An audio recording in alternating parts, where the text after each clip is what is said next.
So we got this thing open, and there it is. It's an old stack.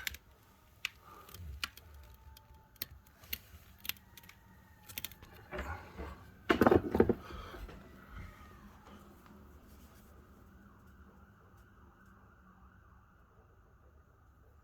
a piece of work too. Well, that yellow tells me it's DWV, copper. I think I'm gonna have to cut a piece of this out as well to make room to get around here.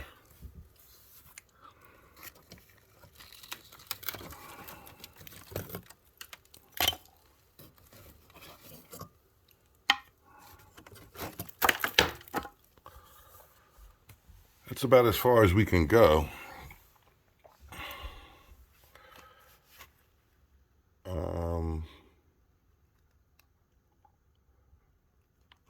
I think I got my angle. That's what I'm looking at, that shot.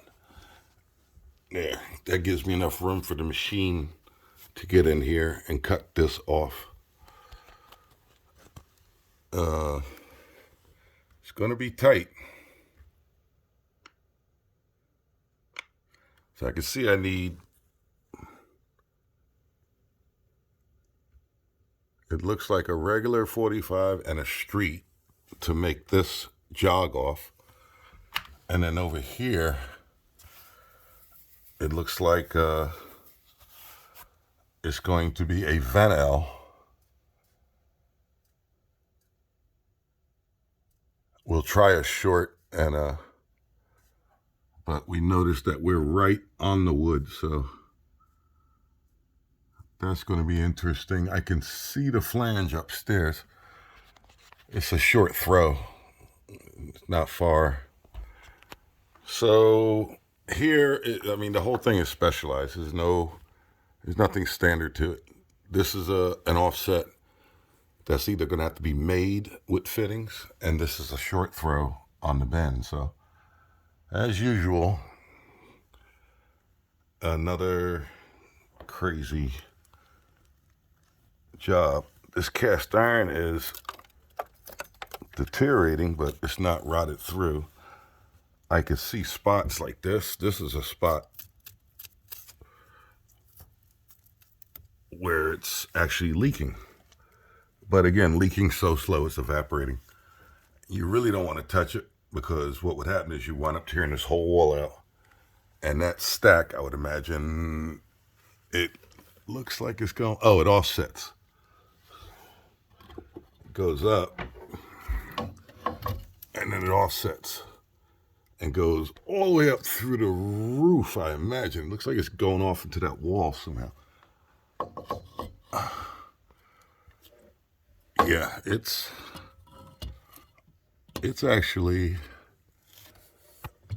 yeah, there's no way that this house would be torn to bits to get that pipe out. So we're going to concentrate from here, because the leak is in this leg, or they call this a branch. So that's what we're going to do. This looks like an old, it's actually lead. That's an old lead pipe, lead drain pipe. I can prove myself that it's lead.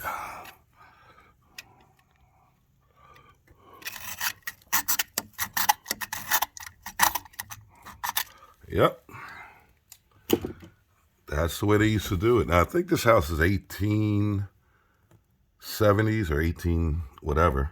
And that's the way they used to do it. That's a lead drain. So it probably runs all the way to the basement.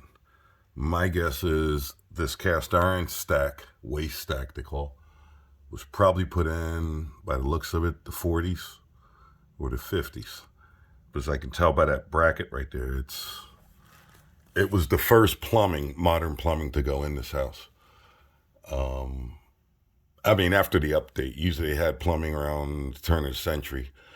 And then somewhere around the 40s or the 50s, the houses were updated. This was updated probably in the 40s. I remember those brackets, and I always see them and would find dates around the 40s. 40s or 50s, which is probably when they put this tub in. Yeah.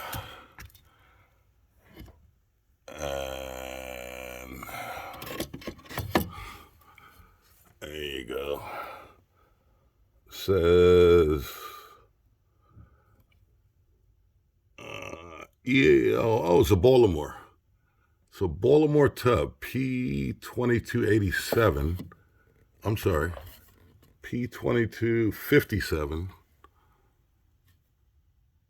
Says 5 feet on it. 723. I'll get that later if I could zoom in on that. But that looks like, oh, there we go. Baltimore. There you go. The American Radiator Company. This thing is old. Radiator Sanitary. American Radiator and Standard Sanitary Corporation. This model is called a Baltimore. Now right there, if you see those two screws right there, those two screws are I think an inspection plate. And somewhere is the year on here. I thought I just saw 40 something. So not really worried about that. Was just curious. So I imagine this pipe was put in the same time they did the tub. And or the copper was done, because you didn't see copper until around the 50s or 60s, I would say. Or I think that the original was cast iron or lead, and this copper was a repair. That's what I'm thinking. So was this copper here. So whenever the bathroom was done, so that's that deal. All right. So we got the wall open far enough. That's all we could do for now. We actually have to go find the materials because, like I said, every piece of this is specialty. It's a special piece. It's nothing standard. Even the fittings I buy, I'm going to have to alter them to make them work. So there you go. See ya.